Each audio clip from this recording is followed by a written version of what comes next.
موږ ته یو چا یو ادرس راکړي، د یو بې ځایه سوي کورنۍ یو ادرس راکړي یو چا، دا په یو چاردیوالي کې وه. دوی په دا چاردیوالي کې وه، زه فکر کوم چې د بادغیس ولایت و که د غور ولایت دغه اوس موږ دوامداره مرسته دغه کورنۍ سره کوو. موږ ولاړلو، دروازه مو ورته ټک ټک کړله، دروازه مو ورته ټک ټک کړله.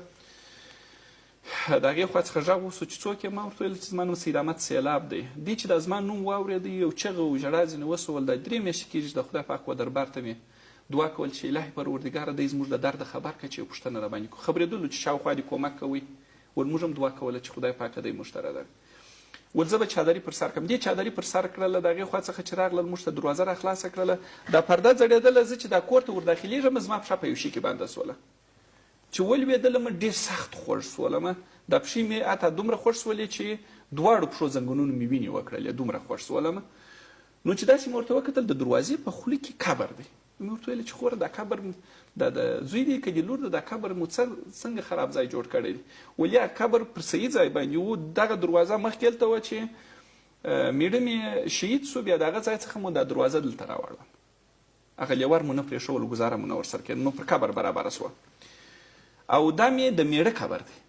نو ما ورته ویل چې میړه دې په کوچنیوالي کې مړ سوی دی، خو دونه کوچنی قبر یې دی.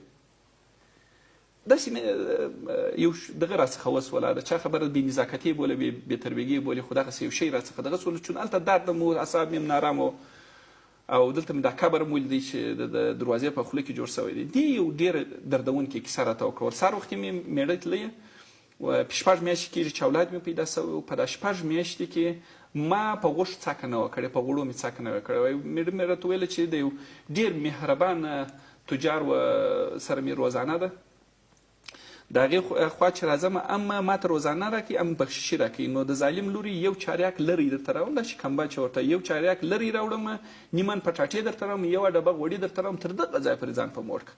دی ووته، 2 ساعته وروسته دروازه وټکېدل.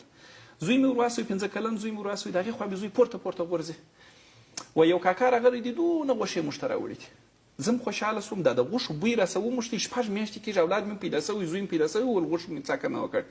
وایي لیونی یې کړم. ما ویل چې دغه اومې یې پلا ژر ژر وخورم چې زړه راونیوي، د هغه څخه به وروسته بیا دغه وکړم، پخېد یې کړم.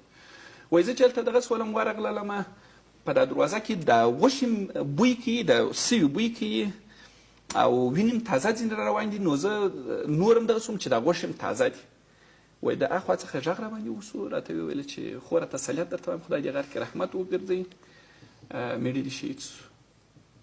وایي زه دغه کوم چې ما ته ویلې چې نیمن کچالو درته راوړم، غوړي درته راوړم، دا څه رقم کار وسو؟ وایي چې د چهرې ته مې وکتله، دی هم زخمي و. وایي دی ویله چې دی در سړک واوښتی، زه د سړک پر دې غاړه باندې پاته سولم، نو پر دغه خطر دی پر انتحاري باندې برابر سو. په دغه وخت کې وایي زه په دغه فکر کې وم چې زوی مې تر پرتوب کش کړلم. سړی خپل پر لار باندې ولاړی چې زه به دا کالي بدل کړم، زخمونه به مې دغه کړم. وایي زوی مې دغه کړلم، چیغې و نارې جوړې کړلې چې مور یې ما ته یو ټوټه غوښه راکړه چې زه سیخ کباب پخوم.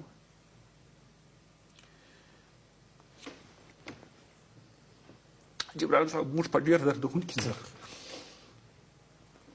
ځورونکي حالت کې کاکه دغه ډول حالاتو مخه ونه نیول چې سیلاب سي، تاسو فکر وکړئ چې له دې نه بدتر حالات، یعنې په داسې یو حالت کې چې پلار د خپل زوی د خپل پلار د غوښو څخه سیخ کباب غواړي، هغه په دې باندې نه دی خبر چې په دغه پټو کې چې دا کومې غوښې پرتې دي، دا زما د پلار غوښې دي، هغه په دې باندې نه دی خبر.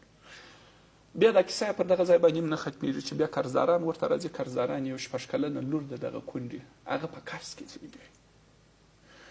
یعنې موږ دومره ظالمان خلک یو، دومره ظالمان یو چې زه فکر کوم چې د مځکې پر سر باندې به دومره ظالمان یو. هر څه چې نن زموږ ته راپېښ هم ده، زموږ د کردارو، ګفتارو، اعمالو د دې نتیجه ده. د دغه هر څه بې ځایه سوي ډېر اسانه